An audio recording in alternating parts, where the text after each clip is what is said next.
que tem levado médicos a procurarem cada vez mais a Europa para atuarem lá. Meu nome é Manuela Marcati, sou advogada do Direito Médico e hoje estou aqui com o advogado Marcos Damasceno para conversar sobre esse assunto. Olá pessoal, muito boa tarde para todos, boa tarde para quem é de tarde, bom dia para quem é de dia e boa noite para quem é de noite. Me chamo Marcos Damasceno, sou advogado em Portugal, sou brasileiro, mas vivo em Portugal. Nosso escritório hoje está sediado lá em Portugal e somos especialistas em revalidação de diploma médico, imigração médica, inscrição na ordem dos médicos, reconhecimento de especialidade, toda a parte de internacionalização de carreira médica para a Europa através de Portugal. E é um prazer imenso estar aqui hoje com a minha já amiga Manuela Marcati. Nos encontramos na Somerge, no congresso que teve agora. Não nos conhecíamos, mas lá encontramos um ponto de afinidade muito grande nos nossos clientes. Os meus clientes médicos, por conta do grande número de judicialização contra eles estão cada vez mais procurando esse cenário europeu para trabalhar. Então, achamos muito interessante trazer aqui para os profissionais da saúde, para os médicos. Vamos falar um pouco de como está o direito médico na Europa, a diferença do direito médico no Brasil, qual a situação que o médico tem encontrado, o panorama do campo de trabalho do médico no Brasil e o panorama do campo de trabalho do médico na Europa, E aí, Marcos, qual é o principal chamariz para o médico ir trabalhar na Europa hoje em dia? Isso é uma boa pergunta. Na verdade, acredito que 90% dos médicos que nos procuram são médicos que têm uma reclamação que é comum, primeiro, em relação à instabilidade política, a instabilidade política do Brasil. Então, isso é um relato quase que unânime entre eles, a falta de segurança política, a falta de segurança até mesmo socioeconômica mesmo do Brasil. Então esse é um fator muito, muito interessante. Mas também muitos deles querem ter mais tempo com a família. Muitos deles querem poder gerir melhor o tempo, porque eu acho que o médico ele descobriu que não é sobre ganhar dinheiro. Não é sobre trabalhar e ganhar dinheiro, é a que custo que isso vem, Muitas vezes deixando a família de lado, muitas vezes não conseguindo ali ter tempo, ver o filho crescer, porque a gente sabe que no Brasil as jornadas são muito extensas e muito pesadas para o médico, De fato, o médico ganha bem no Brasil, isso é indiscutível, mas a que custo que isso acontece? Então os médicos chegam para a gente com essa demanda, os médicos chegam, olha, como é que eu posso fazer o meu processo de forma que eu consiga aqui ter mais tempo, gerir melhor o meu tempo, além de dar acesso à educação para os meus filhos. Então essas questões são questões peculiares. E outra questão também que tem chegado bastante para a gente, Manuela, é justamente sobre esse aumento exponencial de faculdades de medicina no Brasil, Então isso tem gerado muita insegurança, até mesmo para aqueles que são muito experientes, porque nós sabemos que muitas vezes esses profissionais muito experientes têm sido substituídos por aqueles que estão saindo agora da faculdade. Muitas vezes, é claro que não é a totalidade, mas com uma formação não tão boa quanto esses veteranos, Então, ou seja, essas questões todas, quando a gente coloca esse conjunto de questões, isso faz com que o médico comece a refletir se vale a pena ele sair do Brasil, abrir outras portas, gerar novas possibilidades. Então é isso que a gente tem visto aqui com mais frequência. E acredito até que na sua perspectiva também, E quero ouvir também de você, como que chega isso para você, Porque essa é a perspectiva para a gente que está do outro lado, eles chegam com essa demanda, mas você aqui, certamente, você compreende, até mesmo na perspectiva da justiça, por que os médicos têm querido sair, por que isso tem sido um valor para eles, como que a justiça tem tratado os médicos, porque eles já têm uma sobrecarga muito grande. E ainda tem essa questão da judicialização, que é algo que nós precisamos discutir, nós precisamos falar sobre isso. Um médico que trabalha muito, constrói um patrimônio, dá a vida e de repente ele tem ali, às vezes, um processo justo ou injusto, mas que às vezes pode levar ali boa parte do patrimônio dele. Então isso acaba desmotivando não só o médico, mas qualquer profissional que estivesse nessa mesma situação. Então como que é para você do lado de cá esse ponto? Então, eu nem me apresentei direito, mas eu sou advogada atuante na área da defesa do profissional da saúde. Okay. E sou professora em faculdade de medicina. Okay. Eu dou aula na Univassores, é uma faculdade de medicina muito boa, de conceito, nota 5, né? E lá as portas se abriram. A gente, então, há um interesse de que o aluno saia preparado para o campo de trabalho, não só de forma técnica, mas também de forma ética, né? Conhecendo as normas, as leis, que é um dos fatores que nós vamos trabalhar aqui, conversar hoje, que também é um problema para a classe médica. Então, eu estou tanto perto do aluno que está formando, porque eu dou aula no internato, né? Colocamos saúde digital, perícia médica, direito médico. A gente prepara esse aluno para ele ir para o campo de trabalho, né? Mas não só com a visão técnica, mas a visão ética da sociedade.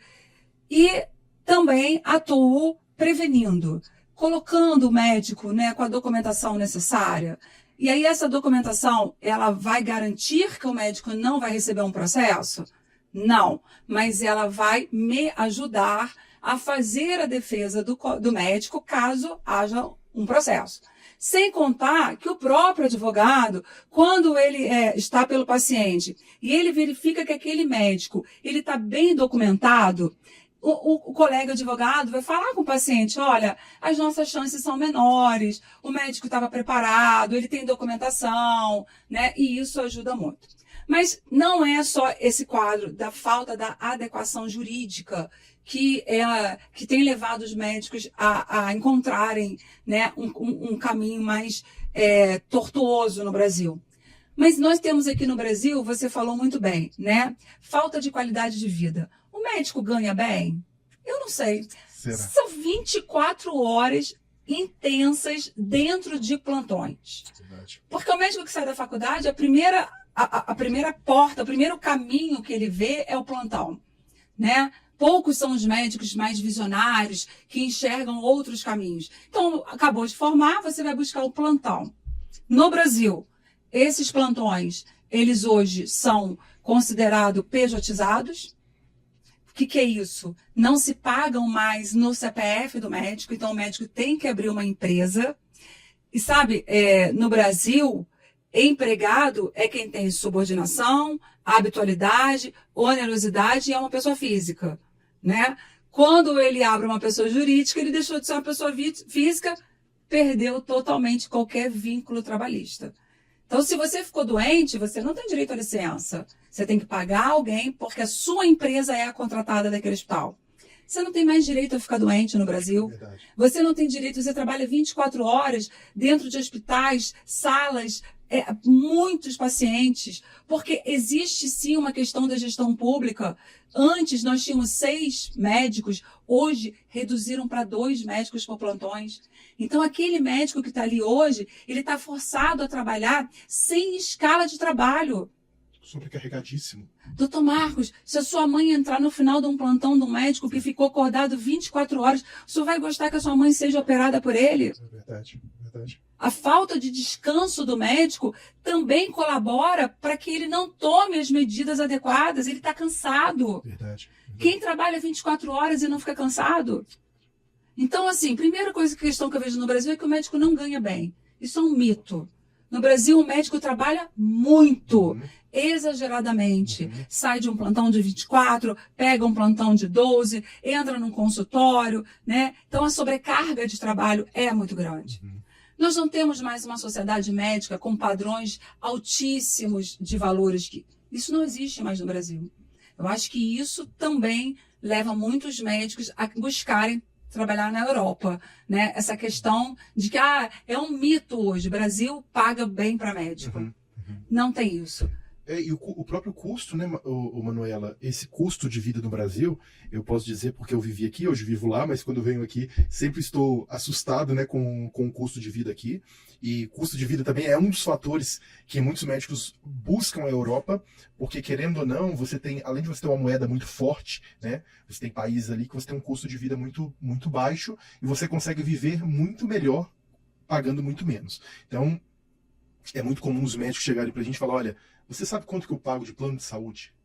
Imagina. Ou seja, o médico é muito comum ele dizer, eu falo, olha, 5, 6 mil eu tenho certeza. É exatamente isso. Eles falam, é exatamente isso. Eu falo, pois é, aqui a minha família inteira, nós somos 5 pessoas e a gente paga, não sei, 250 euros de plano de saúde para todo mundo, para toda a família, né? E somos atendidos em hospitais particulares, enfim. Então, tem essa questão também, e acaba que o médico, ele fica muito vulnerável, né, Manuela? Assim, ele fica muito vulnerável na perspectiva de que ele está ali, como você mesmo bem disse, ele está ali, ele não é uma pessoa física mais, agora ele é uma pessoa jurídica, mas continua sobre ele. A subordinação continua, e mais do que isso, uma pressão, não é só uma subordinação, é uma pressão muito grande ali. Ele tem que cumprir basicamente todos os elementos de uma relação de emprego, só que ele não tem as garantias da relação de emprego. Me sinto muito confortável de falar sobre isso, porque quando estive no Brasil, é a minha área de especialização, é direito do trabalho, sempre trabalhei nessa área quando estive aqui no Brasil, e vejo que hoje, de fato, isso é o que tem... e eu me lembro quando eu fui para Portugal, estava se discutindo aqui a reforma trabalhista e tudo mais, aquela questão, e eu falei, bom, isso aqui não vai dar certo. Isso não vai dar certo, porque a gente está precarizando o trabalhador, né, principalmente falando aqui do médico, que é esse profissional que tem que estar na linha de frente. Neste caso que aconteceu recentemente lá do menino lá no... Benício. Do Benício, isso. eu parei para ler os comentários de uma publicação lá de um jornal, alguma coisa assim, e eu vi uma médica falando, falou, olha gente, eu faço plantão de 24 horas. Posso dizer uma coisa? Quando chega no final das minhas 24 horas, eu estou trocando mililitro por miligrama, já estou trocando até a pessoa, o ser humano não consegue dar conta disso. Então o médico, para ele se colocar numa condição desta, ele tem que saber que uma hora pode acontecer com ele, porque é humano. É humano, na verdade é desumano, né? Trabalhar essa quantidade. Mas assim, ele está exposto a esse tipo de situação o tempo inteiro. Então é isso que não vale a pena. E aí a gente entra justamente nessa questão, né? Ele às vezes teve uma situação ali que não é... Eu gostei muito de um post que você fez e já recomendo a todos já curtirem a página, a seguirem lá a página da Manuela, porque tem uns conteúdos muito interessantes. A Manuela fala uma coisa muito interessante. Nem todo erro ele é crime. Nem toda situação que acontece é caracterizado como crime. Então a gente precisa aqui, porque senão o médico vai ficar sendo exposto o tempo inteiro ali a uma condição de criminoso, né? E a gente precisa avaliar, e eu queria que você falasse um pouco sobre isso, até para que eu consiga aqui absorver um pouco desse conhecimento seu aí profundo na área da judicialização aí desses... E nem todo erro é crime, né? Porque a medicina, o Marcos, a medicina é iatrogênica. Né? Iatrogenia é dano. Então, por exemplo, você toma uma medicação, automaticamente você tem um prejuízo numa outra área do organismo, então você tem que tomar outra medicação, porque a beneficência daquela medicação é maior do que a maleficência da outra medicação. Isso a gente chama no judiciário de dano iatrogênico. Né? Quando você, por exemplo, opera um paciente, é certo deixar uma cicatrização. Essa cicatrização é um dano, né? Ela é uma lesão que ficou, uma lesão não curável, mas é a resposta. Poxa, mas o dano iatrogênico, ele é um erro médico? A alopecia numa quimioterapia é um erro médico? É um dano, o paciente vive aquele dano. Né? Sem contar que o corpo humano tem reações inesperadas. O meu corpo não é igual, as reações do meu organismo não são iguais às reações do seu organismo. Então, assim, a gente também tem as intercorrências. Mas no Brasil, tudo vira erro médico. Por quê? Porque a mídia, ela já condena o profissional da saúde. Então você tem a condenação, primeira condenação é a condenação midiática. Então quando há um erro, uma morte, nada foi investigado ainda, mas os profissionais já viraram criminosos, réus, que já perderam, são vistos como quem perdeu um processo, como quem agiu de forma tipificada por uma ilegalidade. Só que nem sempre é isso. Nem sempre todo tratamento vai ter um bom resultado, né? Acho também que o que não colabora é a falta dessa conversa do médico com o paciente. Às vezes, nem sempre fica muito bem esclarecido todas as etapas de qualquer procedimento, qualquer medicação que o paciente vá realizar. Então, a falta dessa conversa muito clara pode também levar, né, a essa expectativa de um resultado que não aconteça e isso possa virar um problema. Há uma falta de comunicação? Há. Tudo bem, mas isso não quer dizer que, por um outro lado, houve um erro de imprudência. No Brasil, falta de comunicação, falta do dever de informação no judiciário já é considerado erro médico, sabia? Negligência. Então, se o paciente não tem conhecimento de todo o tratamento, ele não aceitou, a autonomia da vontade dele não foi respeitada, o médico já comete um erro. O médico já comete um erro, né? Mas esse erro não é um erro que é como se fosse um erro doloso. O médico ele não tem o intuito de cometer um crime. Né? Como você acabou de falar, são 24 horas de plantão. Os plantões, você foi médico, advogado trabalhista aqui, né? Os plantões têm que ter escala de descanso, não tem? 24 horas, me fala. É desumano. É desumano. Como é que alguém trabalha 24 horas? E aí, sabe uma coisa que tem acontecido muito no Brasil? Que é o poder legislativo. O médico, ele tem que ter o direito ao descanso dentro do plantão. E aí o vereador entra no plantão hoje, ele não vai buscar a escala do plantão se o médico está cumprindo a escala do plantão dele. Sabe o que o vereador faz? Acorda o médico como se o médico fosse um vagabundo dentro de um plantão e tivesse ali só para receber dinheiro. Mas é claro que nós estamos falando aqui, né, da regra. Em toda profissão existem exceções. Mas a regra não é um médico que está dentro de um plantão e descansar porque ele está ali só para ganhar o dinheiro. Então, isso também são questões que têm ficado muito pesada para a classe médica, que é a mídia, o poder legislativo. Se o poder legislativo encontra um problema com o hospital, ele tem que procurar a Secretaria de Saúde. É cobrar da Secretaria de Saúde. E verificar que, em vez de 2 médicos naquele plantão, tinham que ter 8 médicos. Mas cada vez, quem está mercantilizando não é o médico. Quem está mercantilizando é o sistema. É o sistema que está cada vez pagando menos, fornecendo menos vantagens trabalhistas, colocando menos profissionais, e o médico é que está na linha de frente, né, com as costas largas, recebendo todas essas balas. Né? Porque o que a sociedade vê? Médico ganha bem, médico não quer trabalhar, e por conta disso, essa é a visão que tem ficado no Brasil. Que é diferente da Europa. Eu estava dando uma lida, né? Lá na Europa é uma responsabilidade dividida. A Europa trata. Eu gosto muito do conceito da organização da Europa, sabe, com algumas coisas assim. Nem tudo eu gosto, mas eu gosto dessa organização. Então, você tocou num ponto aí agora que eu estava tentando aqui fazer um comparativo, que é justamente este ponto da exposição do profissional, sabe? E aí eu me recordo que quando eu cheguei a Portugal, eu queria colocar uma câmera assim virada para a rua e tal, para pegar, pronto, como a gente faz aqui, todo lugar tem câmera e tudo mais. Não pode, porque você não pode expor a outra pessoa que estiver passando, mas o espaço é público, porque aqui no Brasil nós alargamos ao extremo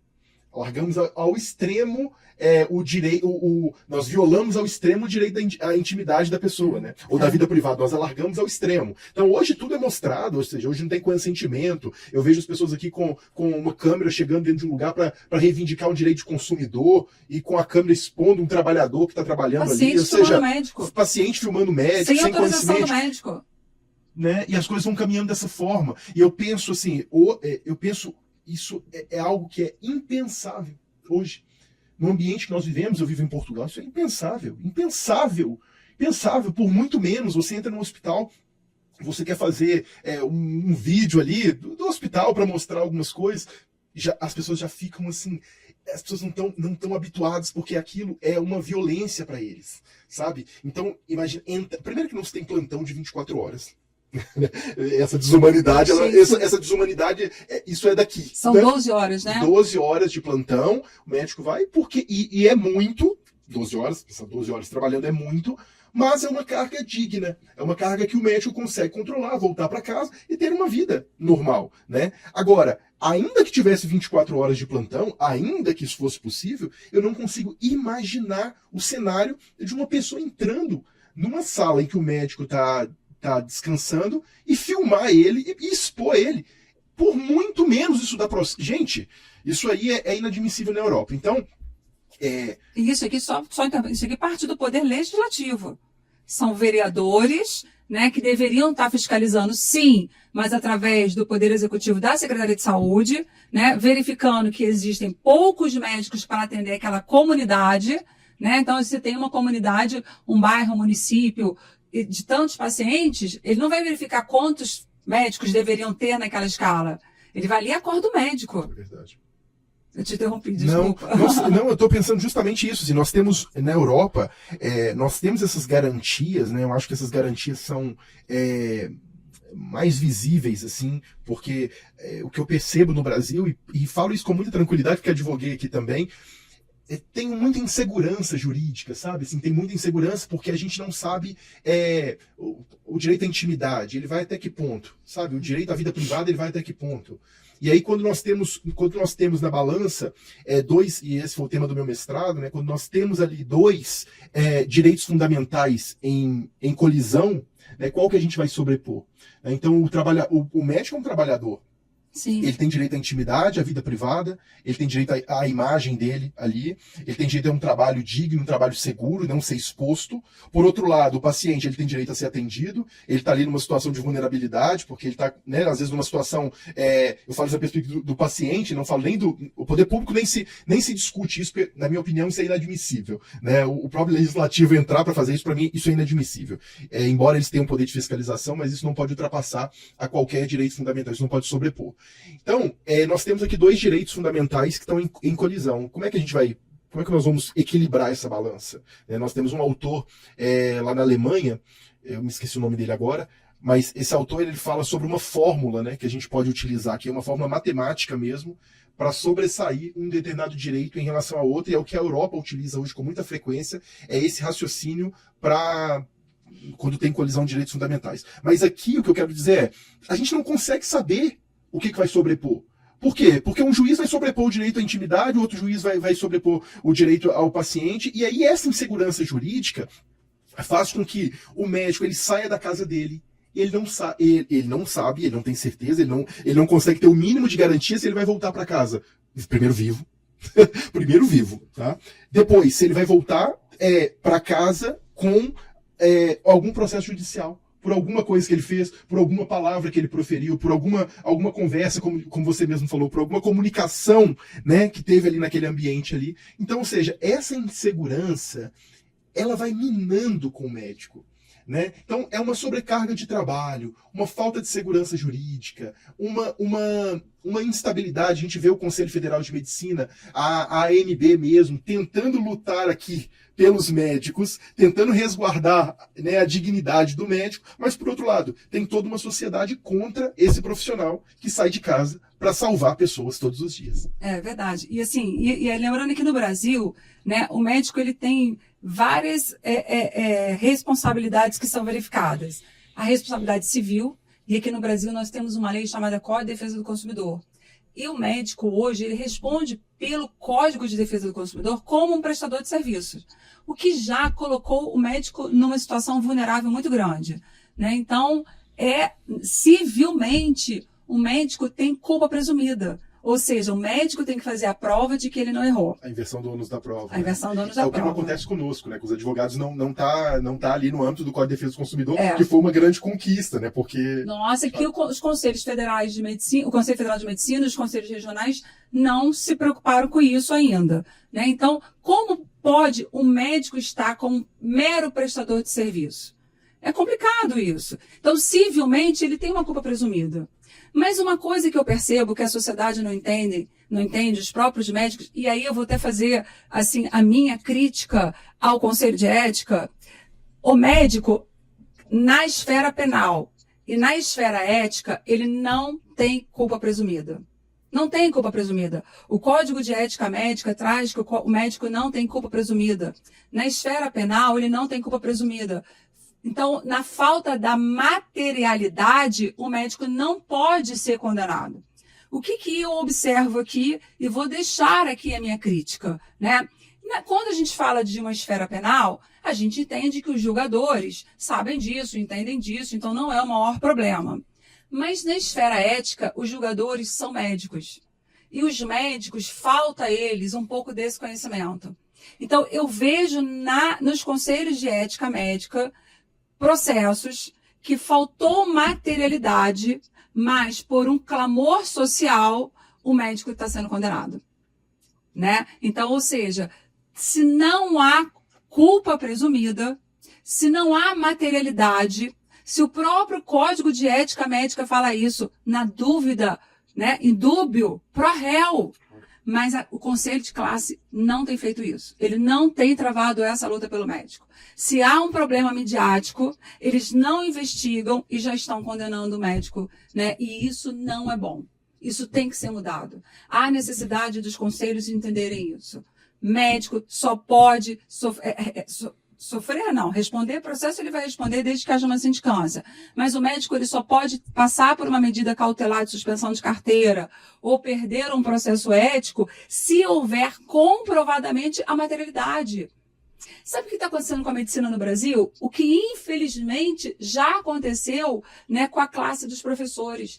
Desvalorização total da profissão. Você vai para uma sala de aula hoje, né? Não no curso de medicina, mas você vai para uma sala de aula hoje, você vê na internet um professor sendo agredido, sendo contestado. E o médico não diferente no Brasil. O paciente hoje, ele aponta o dedo na cara do médico. Todos os dias. Todos os dias, o tempo notícia todo. O tempo todo. Não tem mais nenhum respeito pela classe. Então, assim, é uma conquista que eu convido aqui, né, os conselhos regionais de medicina, as associações médicas, sociedades médicas. Nós temos, sim, que trazer para a sociedade qual a responsabilidade do médico, mas deixar claro que nem tudo é possível. Daí o médico ter uma responsabilidade de meio e não de fim. Sabemos que existem poucos médicos, mas existem, né, que estão mercantilizando, fazendo publicidades erradas, e isso também vem muito negativamente para o médico. Então, a ética também tem que ser mais respeitada. Eu acho que o caminho para a mudança é o conhecimento, né? Médicos entendendo não só da técnica, mas também começarem a entender um pouco mais da ética, das leis brasileiras, né? E começar uma cobrança também da classe médica por esse respeito pela sociedade. Nem todo médico que está num plantão jantando é um médico que não quer trabalhar. Nem todo médico que está num plantão dormindo é um médico que não quer trabalhar. Sociedade, eu convoco vocês a chamarem, né, a Secretaria de Saúde, verificarem quantos médicos tem em cada plantão. Só assim vocês vão saber o que realmente está acontecendo. Mas jogar tudo nas costas do médico é uma covardia muito grande, porque também são pessoas que têm famílias, que têm filhos, que precisam dos seus salários. Eu tive agora, não vou citar, nem posso, mas um médico de 70 anos com a carteira suspensa, sem materialidade, porque um paciente disse isso, o outro disse aquilo, e os outros 40 mil trabalhos que o médico fez. Então, isso também aqui no Brasil tem ficado muito forte para o médico, né? E eu acho que isso contribui para o médico querer sair do Brasil, não só os salários melhores, mas também como situações indignas que eles estão vivendo. Né? Deixar para os pacientes, é claro, olha, houve um paciente que viveu isso de um médico, houve um paciente que viveu aquilo, né? O conselho de classe, ele tem as câmeras éticas para descobrir isso. Mas nem tudo pode ser judicialização também. E agora a gente tem uma questão importante também, Manuela, que eu acho que isso também é bem a sua praia aqui, e na conversa que nós tivemos lá no Congresso, isso ficou bastante claro para mim. Tem médico que facilita a vida também, facilita esse tipo de processo. Né? Não, com certeza. Assim, um preenchimento errado, ou prontuários omissos, prontuários que não abordam ali, né, de uma forma mais completa, mais detalhada. Quando chega para a defesa, o que a gente tem como elemento para a defesa daquele médico ali é o que há de documento ou o que há de perícia, não é verdade? Sim. Então, só que às vezes a omissão do médico, a correria, não culpo, porque, como diz, tem situações de plantão, por exemplo, em que o médico está ali atendendo 1, 2, 3 e sala vermelha e aquela coisa toda, o médico não consegue, mas não é possível negligenciar esta parte documental. Com Porque certeza. senão depois fica muito mais difícil fazer uma defesa. E a gente sabe que o que está no mundo é o que está nos autos. Né? A gente fala, o nosso mundo é o que está nos autos, ou seja, É a documentação. é o que está ali. Então, Se não está no prontuário, não existiu. não existiu. Então, ou seja, isso também é um recado que a gente precisa trazer aqui, né? E por isso eu acho fundamental o seu trabalho. Eu sou apaixonado por direito médico. Eu comecei com você lá, sou apaixonado por direito médico. Lá em Portugal, eu falei, olha, eu vou estudar, vou fazer uma especialização em direito médico. Mas a minha vida hoje, os meus médicos lá já não me deixam fazer muita coisa mais, porque pelo volume de trabalho que nós temos. Mas eu valorizo muito o seu trabalho, porque é uma defesa de um profissional que é essencial. É um profissional que está na linha de frente, que é indispensável, né? A Constituição fala que os advogados são indispensáveis à administração da justiça, não se refere aos médicos, na verdade, a nossa profissão é a única profissão fora carreira de Estado que tem um munus constitucional, né? Mas o médico, ele tem uma função ali que é uma função de salvar vidas. Sim. Né? A gente, quando a nossa função ela é importantíssima, mas quando muito que a gente lida com a privação da liberdade, né? E o médico que lida diretamente com a vida. Então nós precisamos repensar a valorização desses médicos, nós precisamos repensar sobre como nós estamos tratando esses médicos, a condição que nós estamos colocando eles, e mais, na perspectiva do Estado, se o Estado tem dado os elementos suficientes para que este médico consiga exercer a profissão dele de uma forma digna. Trabalho, número de profissionais, né? Instrumentos, medicação, ou seja, tem todo um aparato, porque a sociedade não quer saber disso. Né? Olha para o médico, olha, o médico está ali se virando com o que ele tem, com a medicação que ele tem, com UTI cheia, e vai, e isso é uma situação também que precariza a condição dele. Não, com certeza, assim, você vê. E aí, olha, hoje o médico, ele responde pelo plano de saúde. Porque se dá um problema com o plano de saúde, o paciente vai em cima de quem? Em cima do médico, né? O plano não autorizou alguma cirurgia, algum procedimento. O médico, além de ter o tratamento do paciente dele, né? Fica retardado, então, ou seja, as chances da cura vão diminuindo, e ele ainda tem o problema de estar ali com o plano de saúde lidando com aquelas situações que libera, não libera o instrumento certo, não libera, né, todo o material, porque o médico é responsável pelo material que ele utiliza. Aí você tem o médico também no SUS, lidando com as dificuldades do SUS. Você tem um médico que, aqui no Brasil, Marcos, não tem uma lei. Então, o médico ele tem que seguir o Código de Defesa do Consumidor, ele tem que seguir o Código de Ética Médica, ele tem que seguir o Código Civil, o Código Penal, os regulamentos da saúde sanitária, as resoluções, e ele não sabe que, aqui no Brasil tem uma história também muito interessante, que o médico ele não sabe o que é lei e o que é resolução.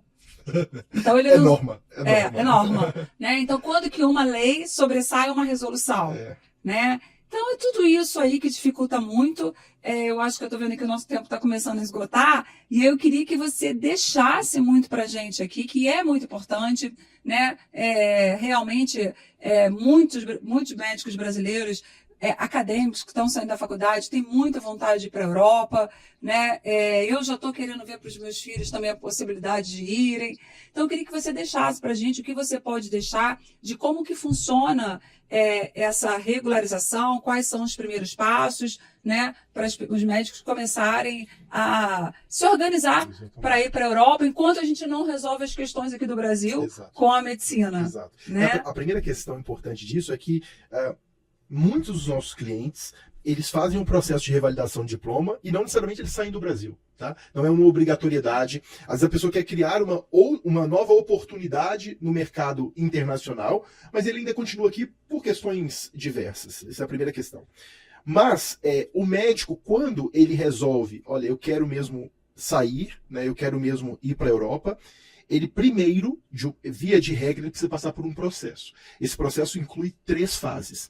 A primeira fase do processo é uma prova que ele tem que fazer, uma prova objetiva, com 120 questões, e ele tem de obter 50% de aproveitamento nesta prova. Esta prova, normalmente, ela acontece nos meses de novembro. Então, agora, por exemplo, nós estamos trabalhando a documentação de quem vai fazer em novembro de 2026. Tá? Então, sempre no mês de novembro, mas nós temos que submeter o processo até o dia 1º de setembro, para que ele participe dessa prova em novembro. Do contrário, somente em novembro do ano subsequente. Tá? Ele tendo aprovação, isso é uma prova então de medicina geral aqui, não é especificamente de uma especialidade. Depois ele tem uma prova que é prática, que acontece normalmente entre os meses de março e abril. Essa prova prática também é presencial, assim como a prova objetiva, ele tem que estar lá em Portugal, e ele vai fazer atendimento a um paciente comum. Ele sorteia um paciente que esteja aguardando ali no hospital, e faz o atendimento, que basicamente é uma anamnese, discute a situação clínica com o examinador, é aquilo que eles fazem já com muita tranquilidade desde quando saem da faculdade. E por fim, ele tem que apresentar um trabalho final. Este trabalho, esta etapa é online. Ele pode ou escrever um artigo, ou ele pode já submeter um artigo que ele tenha escrito. Não precisa ser um artigo recente. E não nem precisa. inédito. E nem inédito, não precisa Sim, ser, tá? bom. Não precisa ser. Então, às vezes a pessoa falou alguma coisa que ela nem... já mudou já há muito tempo, não é necessário. Ele vai fazer a apresentação para 3 professores ali dentro da área da especialidade, dentro da área daquele artigo que aquele artigo aborda. As pessoas fazem algumas perguntas ali e ele já entrega um resultado na hora, ele tem um diploma revalidado. Um diploma que é, uma vez revalidado está, não tem validade essa revalidação, ou seja, é aquilo lá para o momento que for oportuno, e ele já está apto a se inscrever na ordem dos médicos, que é o equivalente ao CRM daqui. Então o processo basicamente ele se dá desta forma, inscrito nessa ordem dos médicos, é que ele pode pedir o reconhecimento da especialidade dele. É somente depois de inscrito na ordem dos médicos. Então a mensagem que eu deixo hoje para os médicos, especialmente médicos brasileiros, é: abra as portas para o mercado internacional. Eu venho ao Brasil 2, 3 vezes ao ano para falar sobre isso. Internacionalização de carreira médica. Você não precisa transpor a porta, mas você precisa ter essa porta aberta. Você precisa ter essa possibilidade. Você precisa gerar essa conexão, porque as oportunidades, elas aparecem apenas para quem está pronto para receber. Às vezes aparece uma oportunidade excelente no mercado internacional. Eu não revalidei meu diploma. E não adianta correr, porque nós temos os prazos muito bem estabelecidos ali neste processo. Então essa é a mensagem que eu deixo, é a mensagem que eu deixo aqui para os médicos, né? Não adiem, aproveitem a oportunidade, façam um processo logo. Os regulamentos vão mudando, acabou de mudar na semana passada o regulamento. Tá mais fácil entrar lá para trabalhar como médico do que como advogado. Tá mais fácil. Antigamente era mais como advogado, né? Mas acabou o acordo, agora tá mais fácil como médico. A Europa quer médicos. A minha palestra na SOMERG foi pautada nisso. A Europa precisa de médicos estrangeiros.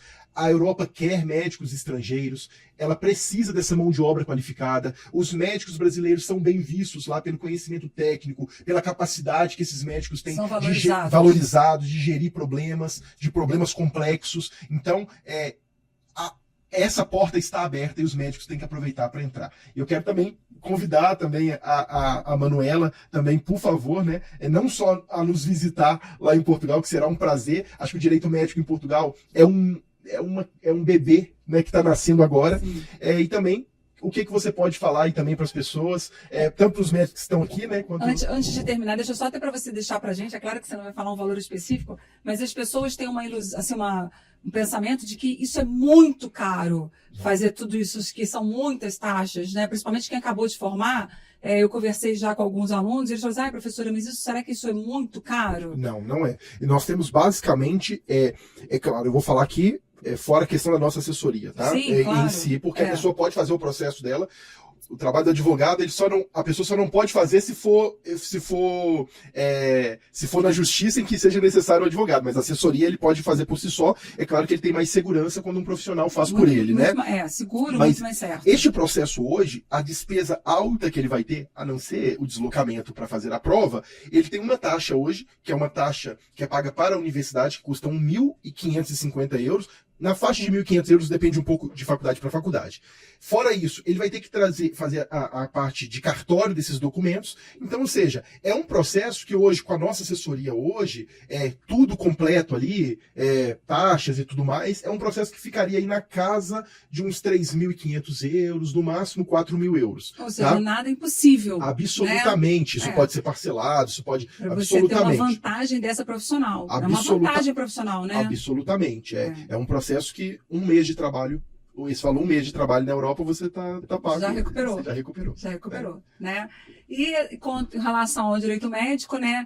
eu quero deixar aqui para os médicos que estão nos assistindo, né? Prevenção é sempre o melhor caminho, né? Um médico hoje em dia no Brasil que trabalha com a prevenção, ele consegue ser menos judicializado. É claro que a prevenção é um bom relacionamento médico-paciente. Esse bom relacionamento médico-paciente, ele começa com a sinceridade, com a transparência, né? Você vai operar, olha, o que pode acontecer, como é que é uma cicatrização, tem as intercorrências da cicatrização, não tem, tempo de cicatrização, quanto tempo você vai ficar afastado, e pode ser que numa complicação, porque uma das coisas que dão muito processo é isso, olha, eu me preparo para fazer uma cirurgia, aí o médico me fala assim, você vai ficar afastado 15 dias sem poder trabalhar, tudo bem. Dá alguma descência de sutura tardia, alguma complicação, e eu tenho que ficar 3 meses sem trabalhar. E isso é uma coisa que nem sequer passava pela cabeça do paciente, e o paciente já acha que isso é um erro médico. Não foi. Nem sempre foi. Pode ter sido uma resposta ruim do organismo. Mas a falta dessa conversa sincera, né, dessa etapa por etapa de todo o procedimento e todo o tratamento, tem sido um dos principais motivos. Né? Então, a documentação, um termo de consentimento bem elaborado, ele vem justamente para fazer a prova de que o médico respeitou esse dever de informação. Né? E aí nós temos contratos também, né? Você combinou com o paciente um tipo de cirurgia, então para você não ter que fazer o segundo de graça, né? Faça bons contratos, evolua bem os prontuários, façam documentações que não sejam genéricas, sejam específicas para aquele tratamento, para aquele paciente, né? Tentar sempre mediar numa boa conversa, respeitar o paciente, humanizar a consulta, tudo isso, sem sombra de dúvida, é necessário, né? Não tenha dúvida, tratar o paciente com compaixão é uma vida, como se tratar, o médico tem que tratar aquele paciente como se fosse um familiar dele, mas eu acredito que a intenção dos médicos, na regra, é essa, né? E deixar um apelo também para os conselhos, para as classes sociais, para os familiares de pacientes também, né? Que quando vocês condenam automaticamente um médico, sem passar por todo um processo, como está acontecendo agora com o caso Benício, né? Lamentável o que aconteceu, com certeza houve erro de negligência, né? Da médica ali, pelo que a gente tem constatado, houve talvez um erro de imprudência da técnica da enfermagem, mas há um erro no sistema todo, a farmácia que podia ter controlado, o que eu sinto, Marcos, é que dentro dos hospitais, hoje em dia, a competição, a rivalidade profissional está muito maior do que a equipe. Médicos serem amparados por enfermagem, por farmácia, né? Uma equipe amparando a outra para juntos lembrarem que o objetivo final é o paciente. Então, é pelo paciente. Quando a enfermagem abordar um médico, o médico tem uma sensibilidade e não ter a arrogância de questionar a enfermagem, mas ir olhar, quem sabe o médico errou mesmo. Olhar aquilo com carinho, com atenção. A enfermagem é necessária. Ela ajuda muito o médico é necessário.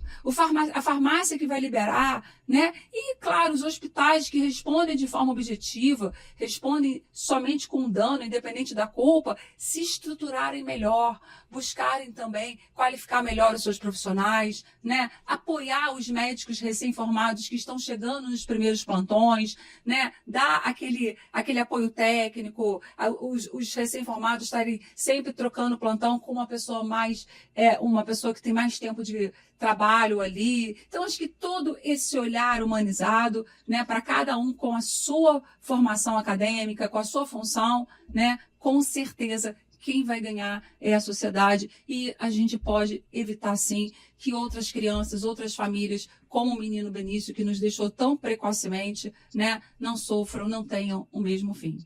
Verdade. É isso então, pessoal. Obrigado. Até a próxima. Obrigada. Eu queria agradecer ao Marcos, que está passando aqui pela minha cidade, Volta Redonda, né? Trabalho em Volta Redonda, Rio de Janeiro, a gente está em Volta Redonda. Marcos está passando por aqui. Foi tudo muito, né? Vamos fazer uma conversa, um podcast, e ele aceitou na mesma hora, tá? Deixo aqui para vocês. Busquem essa informação. Não quero ir embora do Brasil, mas já tenham ali aquele seu passaporte pronto, surgiu uma oportunidade, você está num congresso, sabe que vem muita gente de fora em congresso, isso. quer levar aquele médico, o médico ainda não está pronto para ir. Não está pronto para ir, não está pronto, exatamente. É isso É. mesmo, é isso. Essa é a mensagem. Obrigado, Manuela, pela gentileza. É sempre bom falar com você, sempre bom trocar aqui as nossas figurinhas. Espero você lá em Portugal, também para a gente poder falar um pouco também sobre esse direito médico em Portugal, que é totalmente embrionário, as coisas lá estão caminhando ainda para uma evolução. Nós não temos a judicialização lá da forma que se tem aqui, bom, né? Então isso acaba trazendo também uma segurança para esses profissionais. Eu te falei, né? Eu fiz uma especialização lá pela Faculdade de Coimbra no Direito Médico. Você falou mesmo, é verdade. É muito bom, gostei muito também. A Manuela é o que há de melhor aqui no Direito Médico. Um abraço para vocês. Um abraço para todos, obrigada. Obrigado.